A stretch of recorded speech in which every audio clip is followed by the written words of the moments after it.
2014 में miss grand India खिताब जीतने के बाद मोनिका शर्मा ने मॉडलिंग करने के साथ-साथ टीवी सीरियलों में अभिनय करना शुरू कर दिया था। 2019 में उन्होंने फिल्म तेरी मेरी जोड़ी में अभिनय किया। फिर उन्हें जलवायु इनक्लेव और खुदा हाफिज़ 2 में फिल्म अभिनय करने का मौका मिला। इन दिनों वह संदीप बसवाना निर्देशित फिल्म हरियाणा को लेकर चर्चा में है, जो कि 5 अगस्त को सिनेमाघरों में प्रदर्शित होने वाली है। इसी संदर्भ में मोनिका शर्मा से फिल्मी संगम चैनल ने लंबी बातचीत की। मोनिका जी, फिल्मी संगम चैनल पर आपका स्वागत है। Thank you so much. मुझे मुझे है कि आपकी बैकग्राउंड क्या रही है? क्या आपके घर में कला का माहौल रहा है? आपको कैसे लगा कि नहीं मुझे भी अभिनय में जाना चाहिए?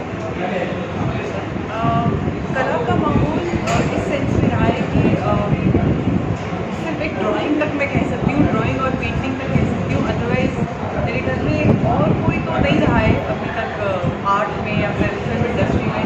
तो मेरा बैकग्राउंड थोड़ा ज़्यादा पढ़ाई से रिलेटेड और एकेडमिक्स से रिलेटेड और गवर्नमेंट जॉब से रिलेटेड, आर्मी ऑफिसर्स, इस टाइप के फैमिली से आती हूँ मैं।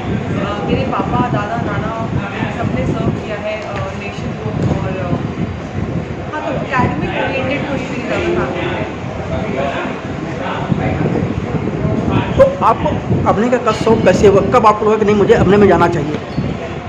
सर, आई थिंक बचपन से ही मुझे एक्चुअली क्योंकि कोई और हमारी इंडस्ट्री में नहीं रहा है, लेकिन मैं बहुत ज़्यादा आर्ट में रही हूँ, चाहे वो ड्राइंग हो, पेंटिंग हो, गाना सुनना हो। सिर्फ एक चीज़ है जो मुझे नहीं आता करना, गाना नहीं गाना आता। उसके अलावा एक्टिंग हो, ड्राइंग हो, पेंट हो, स्केचिंग हो, इन सब में मैं शुरू से ही रही हूँ। और फिल्में बहुत देखती थी मैं शुरू से ही, नाटक बहुत देखती थी मैं शुरू से ही। प्लस कॉलेज में मैं नुक्कड़ नाटक में भी थी और मॉडलिंग सोसाइटी में भी थी कॉलेज में, क्योंकि मैं दिल्ली यूनिवर्सिटी से हूँ। और DU के कॉलेज में मोस्टली मॉडलिंग सोसाइटीज़ होती हैं, एक्टिंग सोसाइटीज़ होती हैं, तो मैं उन दोनों का पार्ट थी। और उसके बाद दिल्ली में मैंने 1-2 फैशन शोज़ भी अटेंड किया है। और उसके बाद मैं मिस मैत्री भी रही हूँ अपने कॉलेज की। फ्रेश ईयर में होता है ये कॉलेज में। मुंबई आने का डिसीजन आपने कब लिया? बॉम्बे मुझे एक्चुअली आना पड़ा था, क्योंकि जब मैं मिस ग्रैंड इंडिया 2014 में जब इसके लिए मुझे आना पड़ा था, क्योंकि एक ब्यूटी पेजेंट है जो कि इसका फिनाले बॉम्बे में होना था, प्लस उसकी तैयारियां भी बॉम्बे में होनी थी। तो मुझे याद है हम लोग लीला होटल में रुके थे फॉर लाइक 20-25 डेज हम लोग लीला होटल में रुके थे, जब मुझे मिस ग्रैंड इंडिया की तैयारी कर रहे थे। हम लोग इस पेजेंट में थे, उसके लिए मुझे बॉम्बे आना पड़ा था। और जब ये पेजेंट में मैं मिस ग्रैंड इंडिया जीत गई थी 2014 में, उसके बाद 3 से 4 महीने का गैप था मिस ग्रैंड इंटरनेशनल की तैयारी के लिए, और वो भी पूरी तैयारी बॉम्बे में होने वाली थी। प्लस मुझे अथर्वा कॉलेज जो कि मुंबई के मलाड में है, उधर से MBA के लिए स्कॉलरशिप मिला था। वो तो खैर बाय प्रोडक्ट था, क्योंकि मैं ब्यूटी पेजेंट जीत गई थी। वैसा मेरा कुछ एजुकेशन में ऐसी नहीं रही है। I only been into arts like English honours and all. तो या उस वजह से मुझे बॉम्बे आना पड़ा था। मेरा ऐसा कोई डिसीजन नहीं था खुद का, वो मेरा काम ही मुझे बॉम्बे ले आया। तो अपने करियर की शुरुआत कहाँ से हुई, कैसे हुई? करियर की शुरुआत मेरी ब्यूटी पेजेंट से हुई थी। जब मैं मिस ग्रैंड इंडिया जीत गई, और मिस ग्रैंड इंडिया जीतने के बाद 3 से 4 महीने का गैप था मिस ग्रैंड इंटरनेशनल के लिए, जो कि बैंकॉक में होने वाला था। तो उस दौरान मुझे बॉम्बे रुकना पड़ा। और जब मैं बॉम्बे रुकी तो फिर मेरे पास एक ऐड का ऑडिशन चल रहा था। किसी कास्टिंग डायरेक्टर ने मेरी पिक्चर्स देखी, शायद सर्कुलेट हो रही थी या फिर नेट पर देखी मेरी पिक्चर्स, क्योंकि मैं मिस ग्रैंड इंडिया जीती थी। तो दैट्स हाउ ही कॉन्टैक्टेड मी कि हम एक फिल्म लीज का ऐड कर रहे हैं, आप उसका पार्ट बनना चाहोगे? So I was like yeah why not. तो that is how I back my first ad. And then उसके बाद वो ऐड के बाद एक फिल्म का शूट चालू होने वाला था। वो टर्की में था शूट, थोड़ा सा बॉम्बे में था, बाकी सारा टर्की में था। तो उसका भी मुझे कास्टिंग डायरेक्टर का सामने से आया था। वो भी मेरा विदाउट एनी ऑडिशन और एनीथिंग मेरा वो ड्रॉप हो गया था। ऑडिशन हमने किए, लेकिन बाद में किए। तो कौन कौन सी फिल्में की अब तक आपने? जो रिलीज़ हो गई है उनका नाम, मेरी एक फिल्म अभी इसी साल रिलीज़ हुई थी 11 फरवरी को, उसका नाम जलवायु इनक्लेव है। वो लोग बहुत प्यार कर रहे हैं उस फिल्म को। वो आप लगा लीजिए 2 हफ्ते पंजाब में चली थी वो फिल्म।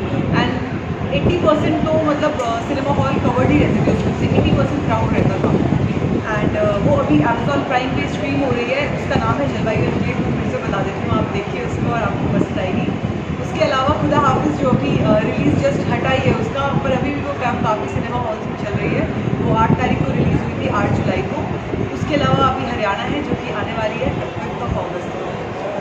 हरियाणा किस तरह की फिल्म है?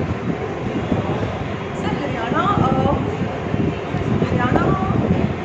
जस्ट बिकॉज उसका नाम हरियाणा है तो आप ये मत सोचिएगा कि रीजनल है या कुछ ऐसा।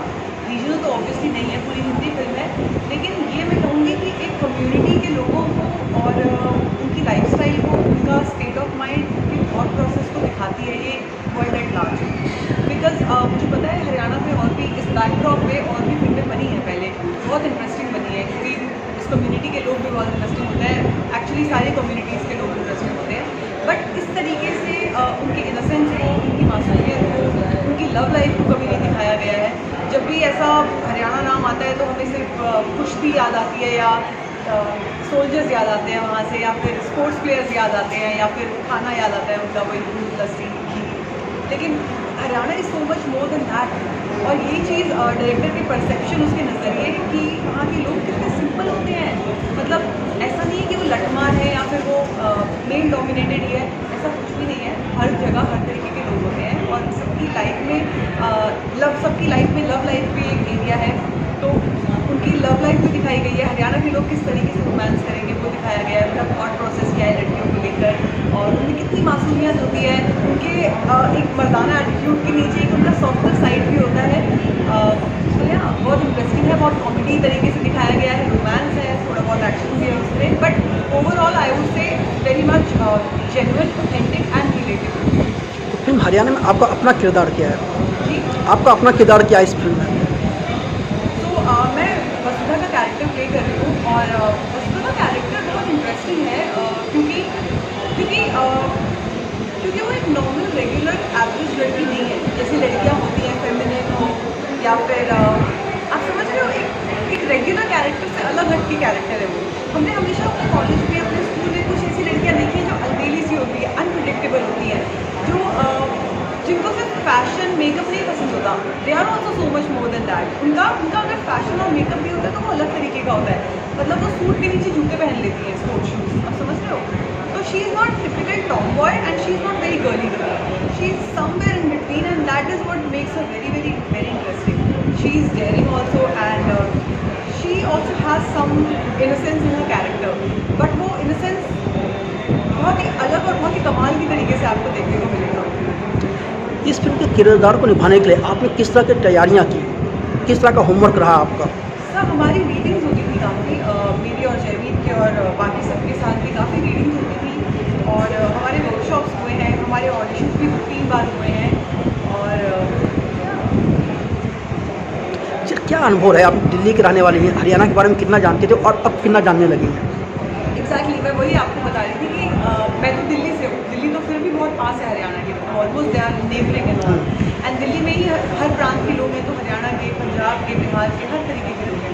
बट जब तक मैंने ये फिल्म नहीं की थी और जब तक मैं इस कास्ट से और क्रू से नहीं मिली थी, वहाँ जाके नहीं रही थी, लोगों को इतना क्लोजली नहीं देखा था, तब तक मुझे भी इतना ही पता था कि हाँ यहाँ पे कुश्ती चलती है, यहाँ पे लोग बहुत हेल्थ को बहुत लेके कॉन्शियस है, बहुत व्यायाम करते हैं, और शायद मेल डोमिनेटेड होगा, मुझे ऐसा हल्का फुल्का कभी कभी लगता था। बट जो वुमेन है वो बहुत हार्ड वर्किंग है, खेत जाती हैं, इस टाइप का ही मुझे दूर से देख के लगता था कि हाँ यहाँ पे स्पोर्ट्स बहुत मान्यता रखता है, और ये मुझे मोटा मोटी पता था कि यहाँ का खाना अच्छा है।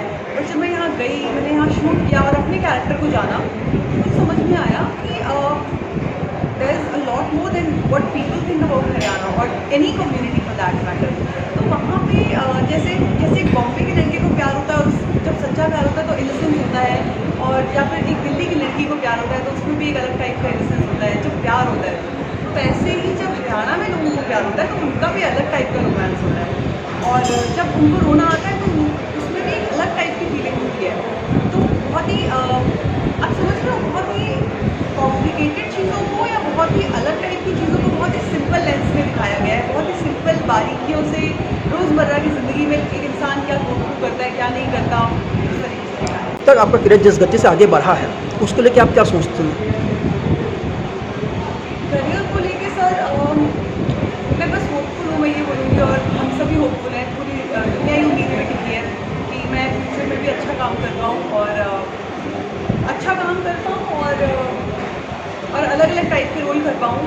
मुझे कोई फ़र्क नहीं पड़ता, चाहे वो गाँव की लड़की का रोल हो, वो वसुधा का रोल हो, या वो जलवायु से तान्या का रोल हो, या वो खुदा हाफिज़ में कल्कि का रोल हो, जिसका शायद एक डायलॉग भी नहीं था। मुझे इन सबसे कोई फ़र्क नहीं पड़ता। मुझे बस अच्छा काम करना है, वो ग्लैमरस हो, नॉन ग्लैमरस हो, गाँव की लड़की हो, शहर की लड़की हो, वो कुछ भी हो, बस मैं अपना उसमें बेस्ट दे पाऊँ, और मुझे ज़्यादा से ज़्यादा काम मिले और मेरे काम को भी लोग देखें और सुनें। क्या आपने सोचा है कि आपको किस तरह के कैरेक्टर करने हैं? सर ऐसा ना एक्चुअली किस तरह के कैरेक्टर, मैंने आपको जैसा कि अभी कहा कि मुझे ना हर तरीके का काम करना है। मतलब एक गाँव की लड़की का रोल भी तो मैं उसके जूतों में भी पैर रख पाऊँ। तो मुझे लगता है कि मैं एक इंट्रोवर्ट इंसान हूँ, एक थोड़ा सा शाय इंसान हूँ, सोशली थोड़ा सा ऑकवर्ड हूँ। तो मुझे अच्छा लगता है एक्टिंग के ज़रिए दूसरे लोगों के लाइफ में घुस के वो फील कर पाना और एक अलग इंसान बन पाना। क्योंकि अदरवाइज जो लोग इंट्रोवर्ट और शाय होते हैं उनको हाय बोलने में भी बहुत सोचना पड़ता है। Correct. बट जब आप एक्ट कर रहे हो, जब आप कोई और ही इंसान हो, तो आप कैसे भी खेल सकते हो, आप कुछ भी बोल सकते हो सामने वाले को, वो माइंड नहीं करेगा, या आप ऑकवर्ड फील नहीं करोगे, because you are acting right. तो मुझे शायद ये मेरा कथार्टिक मोमेंट होता है, कोई और किसी और की लाइफ जी के देखने का, जस्ट मोनिका नहीं रहने का, अलग अलग टाइप के कैरेक्टर प्ले करने का। और वो कैरेक्टर कुछ भी हो सकते हैं, वो एक साइको का हो सकता है, वो एक रिच लड़की का हो सकता है, वो एक पुअर लड़की का हो सकता है, कुछ भी एनीथिंग। आपके शौक क्या हैं? मुझे गाने सुनना बहुत पसंद है, और आप मानेंगे नहीं, पूरा टाइम मतलब 24 घंटे मेरे घर में गाना चल रहा होता है। कोई भी गाना हो सकता है, वो मेरे मूड पे डिपेंड करता है, सूफी है, स्लो है, रोमांटिक है, इंग्लिश है, हिंदी है, पंजाबी है। मुझे गाने सुनना बहुत ज़्यादा पसंद है, पूरे टाइम मेरे घर में गाने चलते हैं। उसके अलावा मुझे human psychology and how a human mind works, इस चीज़ में बहुत ज़्यादा इंटरेस्ट है। और जब लॉकडाउन लगा था तो मैंने एक ऑनलाइन कोर्स भी किया था ह्यूमन साइकोलॉजी पे। सो या मुझे अच्छा लगता है लोगों को ऑब्जर्व करना, उनको देखना, और कोई भी चीज़ ऐसी पता करना उनके ऑब्जर्वेशन से, ऐसी चीज़ें पता कर पाना जो वो वैसे नहीं बोलेंगे, बस किसी के बारे में उसकी बॉडी लैंग्वेज को उसको देख के समझना किसी के बारे में। I like technique. Human psychology की जो आपकी समझ है, ये आपके अभिनय में कितनी मदद करती है? बहुत ज़्यादा सर, मतलब बहुत ज़्यादा। मैं तो कहती हूँ human psychology and astrology also. मुझे लगता है कि जब कोई डायरेक्टर मुझे ब्रीफ करता है तो मैं घुमा फिरा के इस तरीके से उनको खंगालना चाहती हूँ कि मुझे बारीकी तक पता चले एक कैरेक्टर के बारे में। एंड मुझे एक चीज़ और लगती है कि हर इंसान में ना 360 डिग्री, ये पूरा जो 0 डिग्री होता है ना, पूरा 360 डिग्री सारे शेड्स होते हैं इस डिग्री में, जितने भी शेड्स आते हैं, चाहे वो 10 हो 100 हो। एक इंसान के अंदर एक क्रिमिनल भी होता है, उसी इंसान में ममता का प्यार भी होता है, चाहे वो आदमी हो औरत हो, उसमें फेमिनिन साइड होगी, मस्कुलिन साइड होगी, उसी इंसान में इनोसेंस भी होती है, उसी इंसान में बहुत गुस्सा भी होता है, सब कुछ होता है। तो बस आपकी सिचुएशन और आपकी अपब्रिंगिंग और कहीं ना कहीं आप कैसे पैदा हुए हो ना, उस पर डिपेंड करता है कि आप कौन सी साइड अपनी टैप करना चाहते हो। हम सब एक्टर्स हैं एक्चुअली में, कुछ पेड एक्टर्स हैं, कुछ अनपेड एक्टर्स हैं, हम सब एक मुखौटा लेके तो है ही ना, चाहे कुछ भी हो। नॉट नेसेसरली कि वो गलत मुखौटा है। अब ऑब्वियसली आप ऑफिस में आए हो तो आप घर की तरह तो नहीं आ सकते, आपको थोड़ा फॉर्मल रहना पड़ेगा, तो वो मुखौटा ही at the end of the day, and उसी को पर्सनैलिटी कहते हैं। तो human psychology works a lot and it helps a lot, because आप एक कैरेक्टर की साइकी समझ गए हो और सब समझ गए हो। अगर आपको ये पता चल गया ये कैरेक्टर कैसे सोचता है, तो आप वो कैरेक्टर हो। चलिए, आपने ह्यूमन साइकोलॉजी की बात कर ली, एस्ट्रोलॉजी में कितना यकीन करती हैं? आपने एस्ट्रोलॉजी का जिक्र किया। सर पता है, मुझे लगता है कि एस्ट्रोलॉजी और लॉजी का मीनिंग होता है साइंस स्टडी, लॉजी का मतलब स्टडी होता है। तो जो चीज़ स्टडी है, जो चीज़ पढ़ाई है, वो उस पर बिलीव करना नहीं करना तो आउट ऑफ क्वेश्चन है, वो तो वहाँ है ना, वो तो पढ़ाई है, वो तो एक साइंस है। आप उसको मानो नहीं मानो का तो क्वेश्चन ही नहीं है, साइंस है तो आपको मानना पड़ेगा, वो फैक्ट है। हाँ, आपको कितना नॉलेज है कितना नहीं है वो बात अलग है, बट वो वहाँ है, आपके मानने नहीं मानने से कुछ नहीं होता। आप कितना उस पर, आपको कितना नॉलेज है कितना पकड़ है। जैसा कि अभी बोलते हैं काफ़ी बड़े बड़े एस्ट्रोलॉजिस्ट की अब दुनिया में, क्योंकि ये कलयुग चल रहा है, 2% एस्ट्रोलॉजिस्ट भी सही प्रिडिक्ट नहीं कर पाते क्योंकि कलयुग है, और कलयुग में सारी चीज़ें उल्टी पुल्टी हो गई हैं। सॉरी अगर मैं बहुत ज़्यादा उस एस्ट्रोलॉजी में की वजह से बता रही हूँ, बट ये क्वेश्चन ही वैसा है। So it's not like I believe और नॉट, मुझे उस बारे में कितनी नॉलेज है नहीं है मैं वो बता सकती हूँ। मुझे इंटरेस्ट है स्पिरिचुअलिटी में, एस्ट्रोलॉजी में, और कोई भी ऑकल्ट पढ़ाई में, जो भी चीज़ ऑन द सर्फेस नहीं है, जो भी चीज़ें नीचे की तरफ हैं, जैसे कि human psychology, how human mind works. So या मुझे पसंद है ये सब। आपको एस्ट्रोलॉजी का कितना ज्ञान है और वो एस्ट्रोलॉजी आपने अपने ऊपर कितनी अप्लाई की है?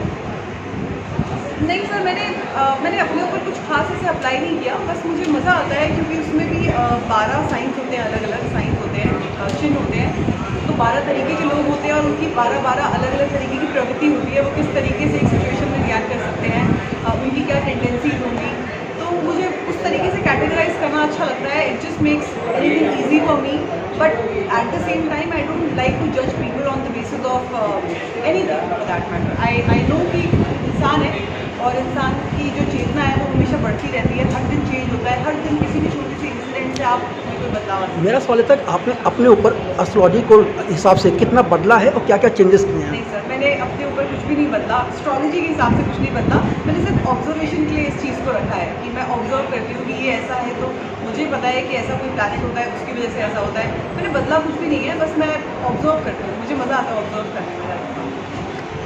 इसके अलावा और कोई शौक है आपको, हॉबी? मुझे बुक्स पढ़ना पसंद है. मुझे खालिद हसीनी की बुक्स बहुत ज़्यादा पसंद है, पॉलो कोएल्हो की बुक्स पसंद है, और मूवीज़ देखना बहुत ज़्यादा पसंद है. हॉलीवुड की बहुत ज़्यादा फिल्में देखना मुझे पसंद है. मुझे तब्बू बहुत पसंद है, तब्बू की फिल्में देखना पसंद है, और उनके रैंडम सीन्स देखना पसंद है. इसके अलावा कोई फिल्म आ रही है आपकी? नहीं, अभी फ़िलहाल हरियाणा है. एक और फिल्म है, उसका भी प्रमोशनल सॉन्ग बाकी है और डबिंग बाकी है, तो नाम भी अभी डिसाइडेड नहीं है, इसलिए I can't say much about it. चलिए, अच्छी बात. मोनिका जी, फिल्मी संगम चैनल के साथ बात करने का आपका बहुत बहुत धन्यवाद. Thank you.